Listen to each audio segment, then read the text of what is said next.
हाय everyone, नमस्ते and welcome to pure science. हम लोग देख रहे हैं शारीरिक विकास, है ना। शारीरिक विकास के बारे में हम चर्चा कर रहे हैं। तो हमारा यह सीडीपी के अंतर्गत टॉपिक है शारीरिक विकास, है ना। विकास को हमने पहले देखा शारीरिक मानसिक, है ना, मानसिक विकास बोल सकते हैं। उसके बाद अभी हम देख रहे हैं शारीरिक विकास। उसके बाद जो है इसी के अंतर्गत शारीरिक विकास में ही हमने देखा शैशवावस्था में शारीरिक विकास क्या किस प्रकार से होता है एडोलसेंस में, ठीक है। और सॉरी एडोलसेंस इन्फेंसी में, इन्फेंसी स्टेज में शारीरिक विकास किस प्रकार से होता है यह हमने देखा। इसके बाद चाइल्डहुड में किस प्रकार से होता है यह भी हमने देख लिया। अभी हम देखेंगे किशोरावस्था में, एडोलसेंस में, है ना, शारीरिक विकास किस प्रकार से होता है, ठीक है। फिजिकल डेवलपमेंट ड्यूरिंग एडोलसेंस, है ना, मतलब कि शैशवावस्था में किशोरावस्था में शारीरिक विकास किस प्रकार से होता है। किशोरावस्था किसको बोलेंगे? 12 से 18 वर्ष की आयु काल को बोला जाएगा किशोरावस्था। 18 से अधिक का हुआ तो युवावस्था में पहुंच जाता है, ठीक है। तो हम देखेंगे 12 से 18 वर्ष के आयु काल में शारीरिक विकास, ठीक है। किशोरावस्था में बालक बालिकाओं का विकास काफ़ी तीव्र गति से होता है। अभी हमने देखा था शारीरिक विकास, जब हमने इंट्रोडक्शन वहाँ देखा था तो उसमें 4 पार्ट में डिवाइड किया गया था, है ना। शैशवावस्था, उसके बाद बाल्यावस्था, किशोरावस्था, युवावस्था। तो हमने देखा था कि जो शैशवावस्था में है उसमें जो है शारीरिक विकास बहुत तेज़ी से होता है। शैशवावस्था में शारीरिक विकास बहुत तेज़ी से होता है। बाल्यावस्था में शैशवावस्था की अपेक्षा कम होता है, ठीक है। और किशोरावस्था में फिर से तेज़ी पकड़ता है। शैशवावस्था में किशोरावस्था में फिर से तेज़ी पकड़ता है शारीरिक विकास। उसके बाद युवावस्था में फिर से धीमा हो जाता है, ठीक है। किशोरावस्था और शैशवावस्था में तेज़ी से होता है। बाल्यावस्था और युवावस्था में शारीरिक विकास धीमी गति से होता है, ठीक है। तो शारीरिक विकास एक कांस्टेंट चलने वाला प्रोसेस नहीं है, जब यह एक जिगजैग चलने वाला प्रोसेस है। अप डाउन होता रहता है, ठीक है। मतलब एक बार तेज़ी से विकास होता है, एक बार धीमी गति से, एक बार फिर से तेज़ी से, एक बार फिर से धीमी गति से विकास होता है, ठीक है। तो यह एक कंटिन्यूअस चलने वाला प्रोसेस है जो कि, है ना, कांस्टेंट नहीं रहता है बल्कि वेरिएशन में रहता है, बदलते रहता है, ठीक है। तो बालकों में तीव्रतम विकास किस समय होता है? 14 से 15 वर्ष, है ना। यह किशोरावस्था में बालकों में तीव्र गति से विकास होता है 14 से 15 वर्ष में। इसमें जो है यौन अंगों का भी विकास होता है बालकों में थोड़ा लेट, 14 से 15 वर्ष में होता है ना, परिपक्वता प्राप्त करते हैं यौन अंग, ठीक है। जबकि बालिकाओं में 11 से 13 वर्ष के बीच में यौन अंग जो है पूरे तरीके से विकसित होने लगते हैं। 11 में प्रारंभ हो जाता है, 13 तक विकसित हो जाता है, ठीक है। तो इस प्रकार से बालिकाओं में यौन अंगों का विकास जो है थोड़ा पहले होता है बालकों की अपेक्षा, ठीक है। जो पीक पॉइंट होता है 12 से 13 वर्ष बालिकाओं में, जबकि पीक पॉइंट होता है 14 से 15 वर्ष बालकों में, ठीक है। इसके बाद है भार में किस प्रकार से वृद्धि या विकास होता है। तो भार जो है वेट, किशोरावस्था में किशोरों का भार किशोरियों की अपेक्षा अधिक बढ़ता है, ठीक है। मतलब बालकों का जो भार है वह बालिकाओं की अपेक्षा अधिक तेज़ी से बढ़ता है, ठीक है। और इस अवस्था के अंत में किशोर का भार किशोरी से 25 पाउंड अधिक होता है, ठीक है। किस अवस्था में? तो किशोरावस्था में बालकों का भार जो है बालिकाओं से 25 पाउंड अधिक होता है, ठीक है। और इसमें तेज़ी से भी बढ़ता है बालकों का वेट, भार, है ना। बालिकाओं का थोड़ा धीमी गति से वेट बढ़ता है, ठीक है। जबकि बाल्यावस्था में बालिकाओं का वेट जो है बालकों की अपेक्षा अधिक हो जाता है। 12 वर्ष की आयु आते आते बालिकाओं का भार जो है और लंबाई थोड़ा बालकों से अधिक हो जाता है, ठीक है। जबकि किशोरावस्था आते आते फिर से बालकों का भार और लंबाई जो है दोनों बालिका से अधिक हो जाता है, ठीक है। तो ध्यान दीजिएगा, किशोरावस्था और बाल्यावस्था में ये अंतर है उनकी लंबाई और भार में, ठीक है। ऊंचाई में क्या है? किशोरावस्था में किशोर तथा किशोरियों की ऊंचाई में तीव्रता के साथ वृद्धि होती है, ठीक है। हमने देखा कि शैशवावस्था में तेजी पकड़ता है, बाल्यावस्था में थोड़ा धीमा, और किशोरावस्था में फिर से तेजी पकड़ता है। तो किशोर और किशोरियों की ऊंचाई में तीव्रता के साथ वृद्धि होती है। 15 वर्ष की आयु में किशोर तथा किशोरियों की ऊंचाई लगभग समान रहती है।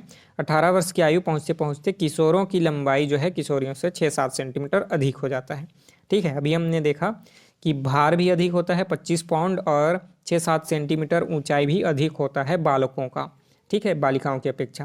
हम नॉर्मल भी देख पाते हैं युवावस्था में भी जब पहुंच जाते हैं बच्चे, ठीक है, या कोई भी इंसान, है ना, तो लड़कों का जो है हाइट थोड़ा लड़कियों की अपेक्षा ज़्यादा होता है। एवरेज की हम बात कर रहे हैं, है ना, इसमें कुछ अपवाद भी हो सकते हैं, ठीक है, लेकिन हम एवरेज में बात करें तो लड़कों का हाइट जो है लड़कियों की अपेक्षा ज़्यादा होता है, ठीक है।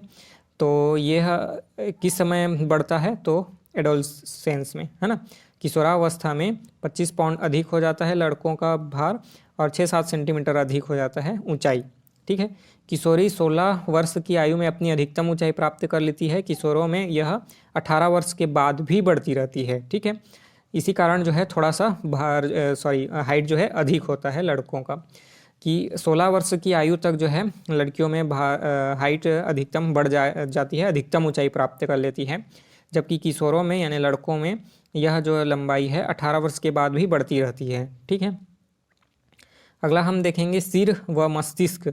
सिर व मस्तिष्क किस प्रकार से बढ़ते हैं, तो सिर एवं मस्तिष्क का विकास इस अवस्था में भी होता रहता है, ठीक है। 15-16 वर्ष की आयु तक सिर का लगभग पूर्ण विकास हो जाता है, पूर्व नहीं है, पूर्ण होगा, पूर्ण विकास हो जाता है। मस्तिष्क का भार 1200 और 1400 ग्राम के बीच में रहता है, ठीक है, मतलब 1.2 से 1.4 किलोग्राम के बीच में मस्तिष्क का भार रहता है, ठीक है। तो सिर एवं मस्तिष्क का विकास जो है किशोरावस्था में भी होते रहता है धीरे धीरे, है ना, लेकिन 15-16 वर्ष की आयु आते आते लगभग पूरे तरीके से विकसित हो जाता है और इसका भार कितना मैक्सिमम जाता है, तो 1.4 किलोग्राम तक जाता है, ठीक है। तो 1.2 से 1.4 किलोग्राम के बीच में भार जो है होता है मस्तिष्क का।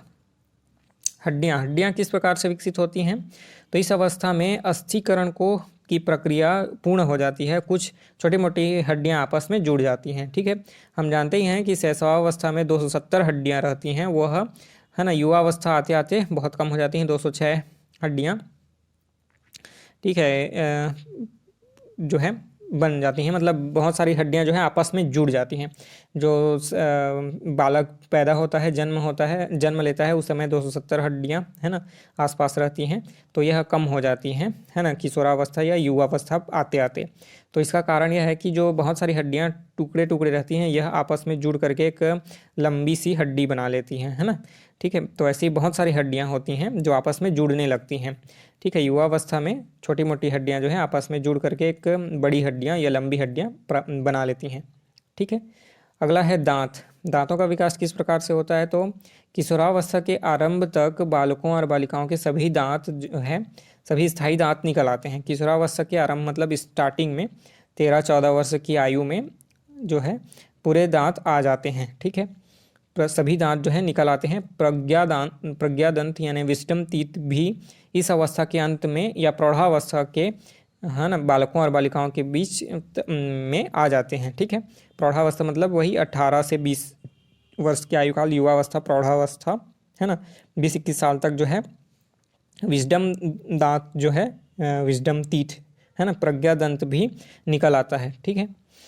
तो प्रज्ञादंत भी इस अवस्था के अंत में, अथवा हाँ वही चीज़ें, निकल आता है प्रौढ़ावस्था तक, ठीक है। अगला है मांसपेशियाँ। तो किशोरावस्था में मांसपेशियों का विकास जो है तीव्रता से होता है। मांसपेशियाँ 33% कुल भार का, 12 वर्ष की अवस्था में कुल शरीर के भार का 33% होता है, 16 वर्ष की आयु में लगभग 44% हो जाता है, ठीक है। तो 12 वर्ष की आयु में, है ना, कुल पूरे शरीर के भार का 33% होता है मांसपेशियाँ, जबकि 16 वर्ष की आयु में पूरे शरीर के भाग का 44% तक मांसपेशियाँ होती हैं, ठीक है। ध्यान दीजिएगा, इम्पॉर्टेंट है ना, पूरे शरीर के भार का 44% तक जो है 16 वर्ष की आयु में होता है मांसपेशियों का भार, पूरे शरीर के भार का 44%, और 12 वर्ष की आयु में कितना होता है, तो 33%, ठीक है। मांसपेशियों में गठन दृढ़ता आती है ना, दृढ़ होते हैं, मसल जो है मजबूत होने लगते हैं, सभी अंग जो है सुडौल और पुष्ट दिखाई देने लगते हैं, ठीक है। जो किशोरावस्था प्राप्त करते करते हैं ना, सभी जो है शरीर, सभी का, बालकों का भी बालिकाओं का भी शरीर जो है पुष्ट हो जाता है, पुष्ट और सुडौल दिखाई देने लगता है, मांसपेशियों में गठन आती है, मजबूती आती है, ठीक है। ठीक, तो इस वीडियो में इतना ही रखते हैं। अगले वीडियो में हम चर्चा करेंगे शारीरिक विकास को प्रभावित करने वाले कारक। तो हमने देख लिया शैशवावस्था में, बाल्यावस्था में और किशोरावस्था में शारीरिक विकास किस किस प्रकार से होता है। शरीर के विभिन्न अंगों का, दांतों का, है ना, सिर का, मस्तिष्क का, है ना, यौन अंगों का, ठीक है, हाथ पैर, लंबाई, भार, द्रव्यमान, सभी हमने देख लिया किस प्रकार से विकास होता है। अगले वीडियो में हम चर्चा करेंगे कि इन सभी विकास को, है ना, कौन कौन से कारक प्रभावित करते हैं, है ना, शरीर में जो भी विकास होते हैं इनको कौन कौन से कारक प्रभावित करते हैं, इनको हम चर्चा करेंगे अगले वीडियो में। कोई भी डाउट हो तो आप कमेंट करके पूछ सकते हैं। मिलेंगे अगले वीडियो में, तब तक के लिए नमस्ते, थैंक यू।